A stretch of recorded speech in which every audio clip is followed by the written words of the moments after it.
Sup buds, it's Z here again to show you my CANNABIS grow. And in this week's episode, we're going to be going back to the blue grapes hunt. We're going to be topping off some of those revegges to try to induce the reveg quicker. We'll also be transplanting some of those clones that are from the other grow, and we'll be sniffing out some of our favorite winners while we pick out all of the best of the best females now that we've already starting to reveg them. So as we move forward, we got a lot to look forward to. We got our favorites coming up and some more tips and tricks along the way. So thank you guys for watching. Stay tuned, and I'm going to take a rip of actually forget what I'm smoking right now. It's some sativa. Drugs.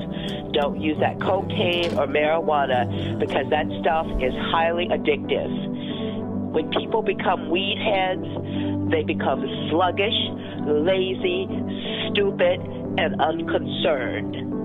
That's all marijuana does to you. Okay?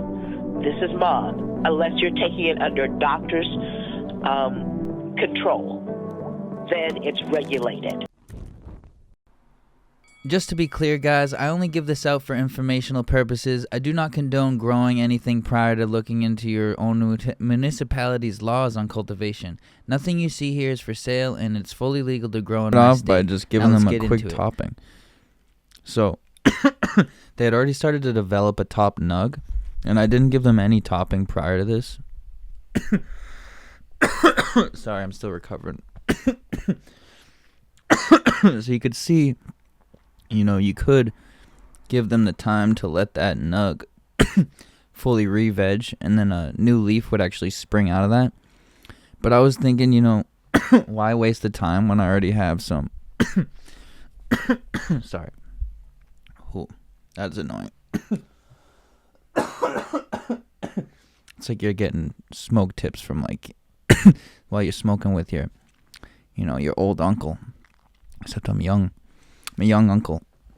Anyway, so we're going to top those because we already have some lower nodes that we can work with, and those already had some green leaves and not as much bud development going. So I think by topping them, we're going to help the reveg transition a lot faster.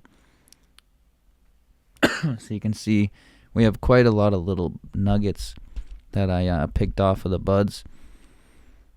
And those were just the main stem. So it was actually good to get rid of them anyway, because I was going to do a topping at some point. And so it's good to now break up that apical, atypical dominus or apical? I forget how you say it, but anyway. We're just going to disrupt that plant energy and send it now to those nodes. And then at the meantime, we're also going to transplant these clones, because these clones they were in the solo cups for about a week and a half, maybe 2 weeks now. So actually 2 weeks. So they we're just starting to really fully encase the pot. I can't talk because I can barely breathe. Oh. All right. So the roots were finally fully engulfing the entire pot, or the small solo cup. So it was time to give them an up pot. And while their leaves were doing okay, you could see some yellowing, and they really needed to get some more nutrients at their root zone to really give them a boost and to help them transition from being a clone and just barely getting by, because those leaves are going to die off, though. Those are the leaves that got them through the cloning phase. And as they start to develop, they're going to suck the nutrients from those. So that was what was happening right before, you put them in the solo cups. They're going to usually start to yellow a little bit towards the end of the cloning process, because they're starting to now take nutrients from their leaves until they have more nutrients at their root zone. It's okay, there's different cloning techniques, and some are going to go quicker than others, but I'm not in a biggest rush, so it is what it is. They did well, and actually finally got the cloning under control. I think by adding the humidifier directly into the chamber again, I don't know why I took it out of there. It was because I started using the big arrow cloner, and I would like to use the arrow cloner again, but it would only really work if I could have the humidifier in there as well. I think that would make a huge difference. And I also think checking the pH of the water with the arrow cloner is more important than it is with the plugs, because those plugs are already pH balanced and you don't have to think that much about it. So in order to get these clones back into the veg chamber that I had, though, I had to get rid of this big pot that I had flowered the Grape Stomper OGBX clone, the champagne cut, which is the mother of the Heart Stomper. So, there's only a few more of those packs left, and what we did is we had to set up some way to get this through here. So, ideally I could go up and over the tent, but I have a lot of stuff actually on top of the tent, like that arrow cloner that I mentioned, and some things, so I'd have to move those out into the other room to move that pot as well, and it's just not happening right now because it's the middle of the night, and we're just gonna transfer these plants over. Now that we got the pot outside, we'll just leave it there for now. We'll figure that out later. I really want to put another plant in there for the reversal project, so excuse me. It's probably going to go right back in the tent as soon as it can.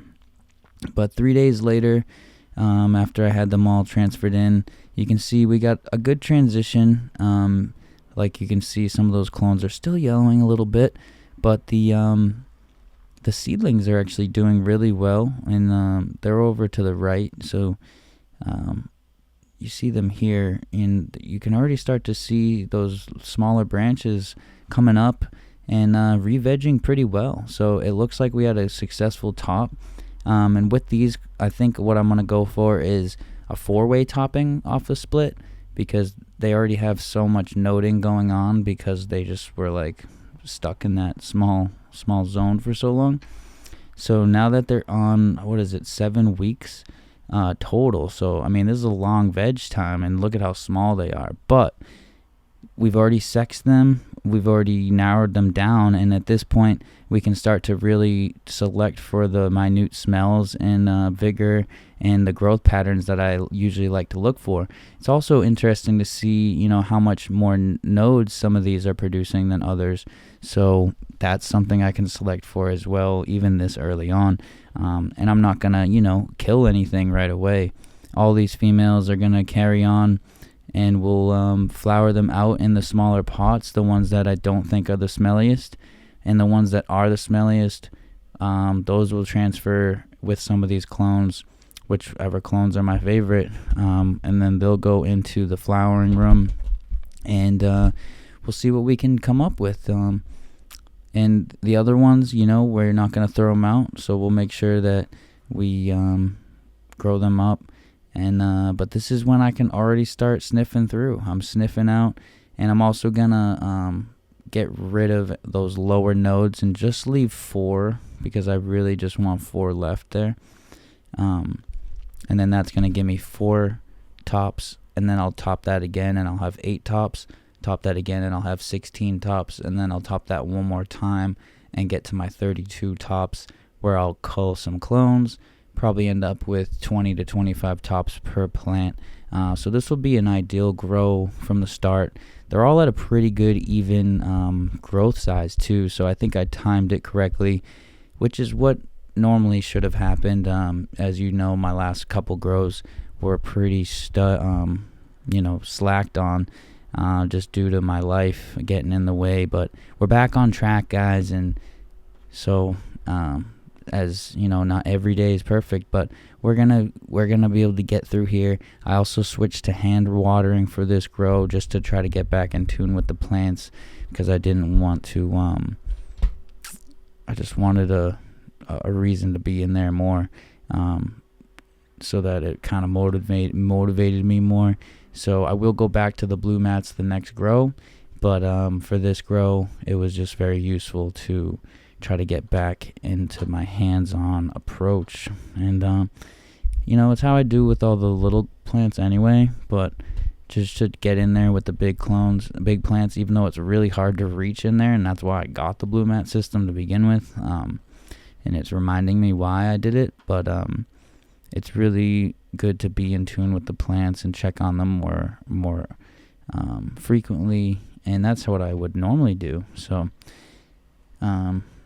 so it's helped me a lot. These plants are, a healing thing in their own. Just growing them can help heal. So not only are there benefits from the plant itself, very beneficial, but the plant's growth pattern can also benefit you. So look at these plants from a different way. I hope everyone's having a good day and growing their own. Thank you guys for watching.